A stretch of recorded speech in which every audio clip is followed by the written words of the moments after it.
اشال، ایک بات بتاؤ، تمہیں اتنی فکر کیوں ہے میری اور اپنے رشتہ دار کی؟ ماہم نے جانچتی نظروں سے اشال کو کریدا تھا۔ کیوں ہے فکر؟ ایک کفارہ ہے اور دوسرا احسان، اشال نے کھوئے ہوئے جواب دیا۔ دوستی میں کوئی احسان نہیں ہوتا، ماہم نے غور سے اشال کی طرف دیکھتے ہوئے جواب دیا۔ ٹھیک کہا تم نے، میں تو صرف کوشش کر رہی ہوں جو تم نے میرے لیے کی تھی۔ میں تو ابا سے شاید بات بھی نہ کر سکتی، تم نے انہیں ایگری کر لیا۔ مجھے تو خواب بھی لگتا ہے کہ میرا نکاح ہو گیا ہے، وہ بھی اس سے جس سے میں نے چاہا۔ حارث بھائی سے بات ہوتی ہے؟ ماہم نے پوچھا۔ ابھی تھوڑی دیر پہلے ان کا فون آیا تھا، کہہ رہے تھے جلدی سے انگریزی سیکھ لو، جلدی ہی تمہیں بلا لوں گا۔ اشال کے چہرے پر خوشیوں کا بھرنا بہنے لگا۔ ماہم، تمہاری شادی سے پہلے تو میں منچسٹر کہیں نہیں جاؤں گی۔ ماہم یہ سن کے خاموشی رہی۔ وہ اپنی جگہ سے اٹھی اور سنگر میز کے سامنے آ کر بیٹھ گئی۔ ماہم کی بلی آنکھوں میں سرخ دوڑے تھے۔ ماہم نے آئینے میں اپنی آنکھوں کو دیکھا جن میں نیند کی بھوک تھی۔ آرام سے بیٹھ جاؤ، ابھی تمہارے سٹیچز بھی نہیں کھلے، کیا تمہیں درد نہیں ہو رہا؟ اشال نے پوچھا۔ اتنی ہی بے فکری سے ماہم نے سنگر میز کے سامنے بیٹھتے ہوئے نفی میں گردن ہلا دی۔ درپن سامنے بیٹھے ہوئے شخص کی صورت ہی دکھا سکتا ہے، اس کا درد نہیں، ایک دفعہ حارث نے کہا تھا۔ اشال آئینے کے سامنے بیٹھی ہوئی ماہم کے عکس کو دیکھ رہی تھی۔ تم کس درد کی بات کر رہی ہو؟ ماہم نے سنجیدگی سے پوچھا۔ وہ درد جو تمہارے دل میں ہے اور اس وقت تمہاری آنکھوں میں خون بن کر اتر آیا ہے۔ آئی سویئر، تم ابھی رو دو تو خون کے آنسو ٹپکیں گے تمہاری ان خوبصورت آنکھوں سے۔ مسز حارث ملک، احسان تو تم میرا چکا رہی ہو، یہ کفارہ کس کا ادا کر رہی ہو؟ ماہم نے شعوری طور پر موضوع بدلا۔ وہ پھر کبھی بتاؤں گی۔ اشال نے بات کو ٹالنے کی کوشش کی۔ تم ہر بات کو پھر کبھی تک کیوں لے جاتی ہو، ابھی کیوں نہیں؟ ماہم کافی دیر اشال سے نظریں ملانے کی کوشش کرتی رہی، مگر اشال نے اس کی طرف دیکھا ہی نہیں۔ مجھے خوشی بھی ہے اور گلہ بھی۔ خوشی اس بات کی کہ تم نے کبھی بھی اپنے والدین کو برا نہیں کہا، گلہ اس بات کا ہے کہ میں ساری زندگی یہی سمجھتی رہی کہ تمہارے بارے میں سب کچھ جانتی ہوں۔ اشال، مجھے احسان کا بدلہ نہیں چاہیے، اور جہاں تک اپنے والدین کے گناہوں کی کفارے کی بات ہے، وہ تم پر بنتا ہی نہیں ہے۔ جو تمہارے والدین نے مزمل کے ساتھ کیا، وہی کچھ اس کے والدین نے تمہارے ساتھ بھی تو کیا تھا، پھر کفارہ کیسا؟ حکیم چچا نے چند دن پہلے ہی مجھے یہ سب کچھ بتایا تھا۔ اشال کے چہرے پر ایک لمحے کے لیے خوف نے دستک دی تھی، دوسرے ہی لمحے اس نے حکیم صاحب کو خیال آ گیا۔ وہ کہنے لگی، ماہم، ابا کہتے ہیں کہ انہیں مجھ پر فخر ہے۔ میرا خیال ہے کہ اگر انکل زندہ ہوتے تو وہ تم پر زیادہ فخر کرتے۔ ایک بگڑا ہوا شخص جو تم سے منسوب ہے، تم صرف اس لیے اس سے شادی کر رہی ہو کہ تمہارے مرحوم باپ کی زبان کا سوال ہے۔ میں تو اپنے زندہ پیرنٹس کو خود کی نظروں میں مار دیا، اور تم اپنے مرحوم باپ کو زندہ رکھے ہوئے ہو۔ اشال کے موبائل پر میسج کی بیپ ہوئی۔ اشال نے میسج پڑھا۔ یہ دیکھو، تمہارے اس کا میسج آیا ہے۔ اشال اپنی جگہ سے اٹھی اور ماہم کے سامنے جا کر کھڑی ہو گئی۔ موبائل اس کے سامنے کیا، میم کے نام سے ایک نمبر سیو تھا۔ Can I call you? Message یہ تھا۔ ماہم نے پڑھا۔ اشال نے آنکھوں سے پوچھا۔ ماہم نے بغیر کسی جواب کے موبائل اشال کی طرف بڑھا دیا۔ یس، اشال نے موبائل پکڑ کر جواب ٹائپ کر دیا۔ 1 منٹ کے اندر اندر مزمل کی کال آ گئی تھی۔ ہیلو مسٹر مزمل، اشال نے اسٹائل سے کہا اور ساتھ ہی اسپیکر بھی اوپن کر دیا۔ جی اشال، کیسی ہیں آپ؟ مزمل کی آواز کمرے میں گونجی۔ آئی ایم فائن، اشال نے برٹش انداز میں جواب دیا۔ Mister Muzammil, are you all right? آپ ہمیشہ مجھے تم کہتے رہے، آج آپ پر آ گئے، کوئی خاص وجہ؟ آج مجھے احساس ہوا کہ تمہیں آپ ہی کہنا چاہیے۔ وہ کیوں؟ اشال نے ماہم کو چھیڑتے ہوئے مزمل سے پوچھا۔ اشال، جنہیں ہم عام سمجھتے ہیں وہ کسی نہ کسی کے لیے خاص ہوتے ہیں، اور جنہیں ہم تم کہتے ہیں وہ کسی نہ کسی آپ ہوتے ہیں۔ خیر چھوڑیں، مجھے آپ سے کچھ کہنا ہے۔ ٹیل می، اشال نے کندھے اچکاتے ہوئے کہا۔ میں کل والی بات پر آپ سے معذرت چاہتا ہوں، میں نے آپ سے تلخی سے بات کی تھی۔ مزمل نے کھلے دل کے ساتھ اعتراف کیا تھا۔ آپ تو ہمیشہ اینگری ینگ مین بنے رہتے ہیں، آج یہ رومانٹک ہیرو کہاں سے آ ٹپکا؟ اشال نے حیرت سے کہا، آج ایک مسکراہٹ دیکھ کر مسکرانے کو جی چاہتا ہے، اگر وہ مسکراہٹ والے کسی اور کی ہو گئی تو؟ اشال نے ماہم کے چہرے کو دیکھتے ہوئے پوچھا۔ تو میں اس مسکراہٹ کے سہارے ہی اپنی زندگی گزار لوں گا، مزمل نے ہولے سے جواب دیا۔ مسٹر مزمل، ڈونٹ مائنڈ، مجھے تو آپ دونوں پاگل سے لگتے ہیں، کافی آؤٹ آف فیشن قسم کی محبت ہے، میں آپ دونوں کو ملانا چاہتی ہوں، کس طرح کی بھی ہیلپ چاہیے تو میں حاضر ہوں۔ اشان نے اپنی خدمات کی آفر دے دی۔ ایک طرف ماسٹر محمود صاحب کی طے کی ہوئی نسبت ہے اور دوسری طرف میری محبت، دیکھتے ہیں جیت کس کی ہوتی ہے۔ مزمل ہم کلام تو تھا اشال سے سن سب کچھ رہی تھی ماہم چودھری، اگر نسبت ٹوٹ جائے تو محبت خود بخود جیت جائے گی۔ اشال نے مزمل کو محبت پانے کا نسخہ بتایا۔ اشال، آپ کی فرینڈ کو نسبت والے سے محبت نہیں ہے، نسبت طے کرنے والے سے عشق ضرور ہے، حکیم صاحب نے مجھے بتایا تھا، میں نے ساری زندگی اپنے پیرنٹس سے نفرت کی ہے، اب اپنی محبت پانے کے لیے کسی کے عشق سے ٹکرانا نہیں چاہتا، ویسے بھی محبت خلوص سے جیتی جاتی ہے، چلاکی سے نہیں۔ ایک بات بتاؤں اشال، چودھری شمون کی پچھلے 10 سال کی ہسٹری میرے پاس ہے، آڈیو ویڈیو کے ساتھ، مجھے پتا ہے ماہم اسے جواز بنا کر میں انکار نہیں کرے گی، میں خود بھی چودھری شمون سے انکار کروا سکتا ہوں، لیکن ایسا میں نہیں کروں گا۔ مزمل نے اپنے محبت کے اصول بتائے جو اشال کو پسند نہ آئے تھے۔ کیا لاہور اور گجرانوالہ کے درمیان کوئی مینٹل ہاسپٹل ہے؟ آئی ایم ڈسپریٹ، تم دونوں کو کوئی فکر ہی نہیں، اگلے مہینے مزمل اس کی شادی ہے، اشال نے سختی سے شادی پر زور دے کر کہا تھا۔ اتنے ہی دھیرے سے مزمل نے جواب دیا، مجھے پتا ہے، تمہیں پتا ہے، اوکے بائے۔ اشال نے غصے سے موبائل بیڈ پر پٹخ دیا۔ کیوں غصہ کر رہی ہو؟ یہ تم پوچھ رہی ہو؟ اگلے مہینے تمہاری اس جانور چودھری شمون کے ساتھ شادی ہے، دن کو اس گدھے کے منہ میں تمباکو والے پان ہوتے ہیں اور رات اس کے ہاتھ میں شراب کا گلاس، سارے علاقے میں اس کی ریپوٹیشن بھی خراب ہے، تم کیوں کمپرومائز کر رہی ہو؟ میری سمجھ سے باہر ہے۔ ماہم، میں ابا سے کہتی ہوں، وہ شمون کے ابا سے بات کرتے ہیں۔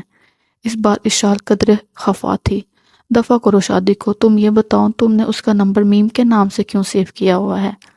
ماہم سنگر میز کے سامنے سے اٹھی، بیڈ سے اشال کا فون اٹھایا، اس شان کرنے کے لیے اس کے گال پر الفت سے ہاتھ پھیرا اور بڑی محبت سے اس بیڈ پر اپنے سامنے بٹھا لیا۔ ماہم نے بھی مزمل کی طرح دھیرج کا مظاہرہ کیا، اس نے یہ سب کچھ ہولے ہولے رک رک کر کہا تھا۔ اشال کے چہرے پر حیرت بکھری ہوئی تھی۔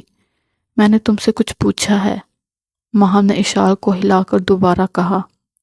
کیا پوچھا تھا؟ ویسے بولی جیسے نیند سے جاگی ہو۔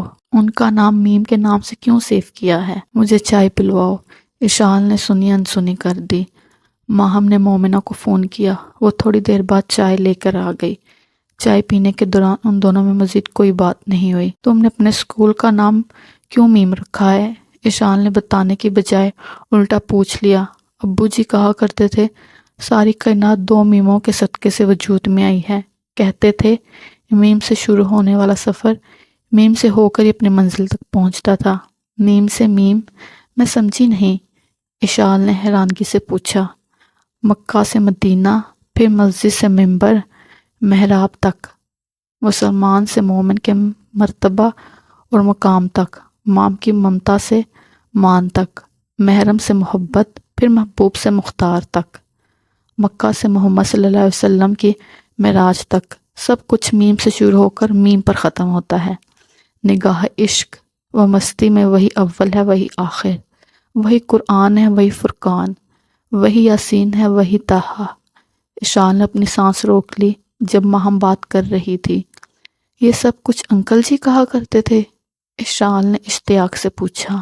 ہاں، ابو جی کو میم سے شروع ہونے والے ناموں سے بڑی محبت تھی، اس لیے ہم دونوں بہنوں کا نام انہوں نے میم سے ہی رکھا، ماہم اور مومنہ۔ ماہم جی، آپ کے گھر کے سارے افراد کے ناموں میں 2 میمیں آتی ہیں، محمود، مریم، مومنہ، ماہم اور چودھری شمون کے نام میں 1 میم ہے، مزمل میں 2 ہیں۔ تمہارا تو پتہ نہیں، البتہ مجھے اپنے سارے سوالوں کے جواب مل گئے ہیں۔ اچھا میں چلتی ہوں، اشال نے یہ کہا اور مزید کچھ کہے بغیر چلی گئی۔ اگلے دن صبح فجر کے بعد سب نمازیوں کے جانے کے بعد مزمل مسجد سے باہر نکلا۔ معروف کے چہرے والی ماہم کی منتظر نگاہیں مرکوز تھیں۔ مزمل کے مکھڑے پر لکھی ہوئی تحریریں کا متن پڑھنے کے لیے مزمل کی آنکھوں کا مرکوز محرم ماہم کی مقدس آنکھیں تھیں۔ کوئی نظر سے سیراب ہو جاتا، کسی کو لمس چاہیے ہوتا ہے۔ چند لمحوں میں ہی ان دونوں کی نگاہوں نے صدیوں کی مسافت طے کر کے اپنی اپنی منزلوں کو پا لیا تھا۔ موسم کوئی بھی ہو، محبوب کو دیکھ کر من مہکنے لگتا ہے، من کی کلیاں کھل کھل جاتی ہیں، ملن کی آرزو میں میٹھے میٹھے نغمے بجنے لگتے ہیں۔ حسب معمول مزمل گردن جھکائے اپنی گاڑی میں بیٹھا ہی تھا، گاڑی میں پڑا موبائل بج اٹھا۔ السلام علیکم اشال، مزمل نے کال ریسیو کی۔ وعلیکم السلام، ابا نے آپ کو بیٹھک میں بلایا ہے۔ اشال نے مختصر بات کی اور فون رکھ دیا۔ مزمل کو کچھ فکر لاحق ہوئی، وہ نظریں چکائے گلی سے گزرا۔ ماہم اس وقت بھی کھڑکی میں کھڑی تھی، مزمل نے اس کی طرف نہیں دیکھا۔ السلام علیکم حکیم صاحب، آپ نے بلایا تھا؟ مزمل نے بیٹھک میں داخل ہوتے ہی کہا۔ حکیم صاحب اس کے استقبال کے لیے پہلے سے کھڑے تھے۔ وعلیکم السلام، بیٹھو مزمل بیٹا، پہلے ناشتہ کر لیں، بعد میں بات کریں گے۔ ماہم اپنے کمرے میں بے چین ہو گئی تھی، اس کے دل کی دھڑکنیں تیز تھیں، خیالوں کی نگری سے کئی خیال نکل کر خون کو تیز کر رہے تھے، قدم رکنے کو تیار نہیں تھے۔ وہ کمرے کے ایک کونے سے دوسرے کونے تک نہ جانے کتنے ہی چکر لگا چکی تھی۔ ناشتے سے فارغ ہونے کے بعد حکیم صاحب نے ہی بات شروع کی۔ دنیا میں پہلا قتل عورت کی وجہ سے ہوا تھا۔ حکیم صاحب نے ٹٹولتی نظروں سے مزمل کو دیکھ کر کہا۔ مجھے علم ہے، مزمل نے اعتماد سے جواب دیا۔ جہاں حاجت ختم ہو، علم وہاں سے شروع ہوتا ہے۔ علم کا علم ہونا لا علمی ہے۔ جو تم دونوں کر رہے ہو وہ غلط ہے، گناہ ہے، وہ تمہارے لیے نامحرم ہے، تم اچھی طرح جانتے ہو، اس کی نسبت کسی اور سے طے ہے۔ حکیم صاحب نے تحمل اور حکمت سے مزمل کو سمجھایا۔ جس منفی چیز کی نسبت اللہ کی طرف ہو جائے وہ مثبت بن جاتی ہے۔ میں اس نامحرم سے نکاح کر کے اسے محرم بنانا چاہتا ہوں۔ اس بار مزمل کی آواز میں الفت کے ساتھ ساتھ درد بھی تھا۔ یہ ناممکن ہے، وہ شادی سے انکار نہیں کرے گی، تم اس کی اجازت کے بغیر رشتہ بھیجو گے نہیں۔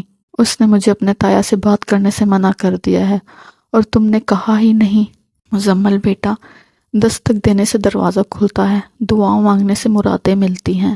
حکیم صاحب، دستک دینے کی اجازت نہیں، رہا سوال مانگنے کا، ساری زندگی اس کی ناشکری کی ہے، ہمیشہ محبتیں لٹنے کا گلہ کیا ہے، اب کس منہ سے محبت مانگوں؟ اب سوچا ہے جو عطا کر دے گا اس پر شکر کروں گا، جو نہیں دے گا اس پر صبر۔ مزمل نے لرزتی آواز میں کہا۔ صبر بڑی دور کی منزل ہے مزمل بیٹا، جو مل گیا اس پر راضی ہو جاؤ، جو نہیں ملا اس پر شکر کرو۔ صبر کا مقام اس سے بہت آگے، بہت دور ہے۔ صبر اور شکر سے پہلے کوشش ہے، جو تم نے کی ہی نہیں۔ حکیم صاحب نے ہونٹوں تبسم سجائے اپنا نقطہ نظر بیان کیا۔ کوشش اس ڈر سے نہیں کرتا کہیں محبت کے حضور بے ادبی نہ ہو جائے۔ میں تو پہلے ہی محبت کی درگاہ سے رندہ درگار ہوں۔ مزمل بیٹا، پھر دعا ہی واحد رستہ ہے، اسے دعا مانگنے والے بہت پسند ہیں، گناہ گاروں یا نیک وکار، شکر والے ہوں یا نہ شکرے، بس ہاتھ اٹھانے کی دیر ہے۔ حکیم صاحب نے آرام سے حل بتایا۔ مجھے اجازت دے، فیکٹری پہنچنا ہے۔ مزمل نے اجازت لی اور بیٹھک سے نکل آیا۔ ماہم کو مزمل کی مہک کھڑکی تک کھینچ لائی، وہ گردن جھکائے اس کی گلی سے گزر گیا۔ ماہم کی نظروں نے مزمل کو گاڑی تک چھوڑا۔ گاڑی کے جانے کے بعد بھی کچھ دیر تک ماہم کی نظریں اسی مقام کو دیکھتی رہیں جہاں اس کے من پسند کی میت کی سواری کھڑی تھی۔ وہ پلٹی تو اشال اس کے پیچھے موجود تھی۔ تم یہاں؟ ماہم نے حیرت سے پوچھا۔ ہاں میں، انٹی اور مومنہ تمہارے کمرے میں پہلے ہی کم آتی ہیں، اب میرے آنے پر بھی پابندی لگا دو، اشال نے گھورتے ہوئے کہا۔ ایسا سوڈڈ بوڈڈ ایک دم کام ڈاؤن عاشق پہلی بار دیکھا ہے۔ مجھے یہ بتاؤ، محبت کی کوئی الگ کوالیفیکیشن ہے جس میں تم دونوں نے پی ایچ ڈی کی ہوئی ہے؟ ایسی بڑی بڑی باتیں کرتے ہو تم دونوں جو میری جیسی بندے کی سمجھ سے باہر ہیں۔ ابا تو عالم فاضل آدمی ہیں، وہ مشکل بات کرے تو سمجھ آتی ہے، سیدھی سی بات ہے۔ ایک لڑکا تمہیں محبت کرتا ہے، تم بھی اس سے چاہتی ہو، تمہارا فیانسی تمہیں پسند نہیں ہے، انکار کر دو، سمپل۔ ماہم تمہیں کیوں سمجھ نہیں آ رہی؟ میری مثال تمہارے سامنے ہے، ابا نے میرے لیے کسی اور کو پسند کیا تھا، میں حارث سے محبت کرتی تھی، تمہیں اپنے دل کی بات بتا دی، تم نے ابا کو سمجھایا، میں نے بات کی، ابا مان گئے۔ حارث کی خواہش پر ابا نے ہمارا نکاح بھی پڑھا دیا۔ سیدھی سادی سی لو سٹوری۔ تمہاری محبت انگلش کے ٹینسز کی طرح بہت ہی مشکل ہے۔ اشال نے ماہم کو ڈانٹ ڈپٹ کے ساتھ لمبا چوڑا بھاشن دے ڈالا۔ ایک بات تم کتنی دفعہ کرو گی؟ جب بھی آتی ہو یہی بات لے کر بیٹھ جاتی ہو۔ کل تم نے کہا تھا تمہارے سارے سوالوں کے جواب مل گئے ہیں، آج پھر سے وہی بات؟ ماہم نے سنجیدگی سے کہا۔ اشال نے سنی انسنی کر دی اور کہنے لگی، سوالوں کو چھوڑو، بس تم معراج کے والوں کو جواب دے دو، اس رشتے سے صاف انکار کر دو۔ انکار ہی تو نہیں کر سکتی، سارے شریکے بلادری میں ابو جی کی تھو تھو ہو جائے گی۔ سارا شریکہ کہے گا ہیڈ ماسٹر محمد کی بیٹی نے اپنے مرے ہوئے باپ کی زبان کی لاج بھی نہ رکھی۔ تم لاج رکھ لو، بھلے ہی مزمل کی محبت کا جنازہ نکل جائے۔ اشال نے تش لہجے میں کہا، پتہ نہیں تم نے کہا تھا یا اس نے، چلاکی سے محبت نہیں جیتی جاتی۔ تم دونوں کی باتیں بھی ایک جیسی ہی ہوتی ہیں۔ تم شمون کا سارا بائیو ڈیٹا کھول کر اپنے تایا جی کے سامنے رکھ دو۔ تایا جی شمون کے متعلق سب کچھ جانتے ہیں، ماہم نے بے تاثر چہرے کے ساتھ جواب دیا۔ سب کچھ جانتے ہوئے بھی؟ اشال نے حیرانگی سے پوچھا۔ ان کی بھی زبان کا سوال ہے، میں ان کے بیٹے کی منگ ہوں، ہمارے خاندان میں لوگ مر جاتے ہیں، منگ نہیں چھوڑتے۔ اب بھی اشال کو دھچکا لگا تھا۔ ہاں اب بھی، ماہم نے بڑی مشکل سے کہا۔ وہ ضبط کے باوجود اپنے اشک نہ روک سکی۔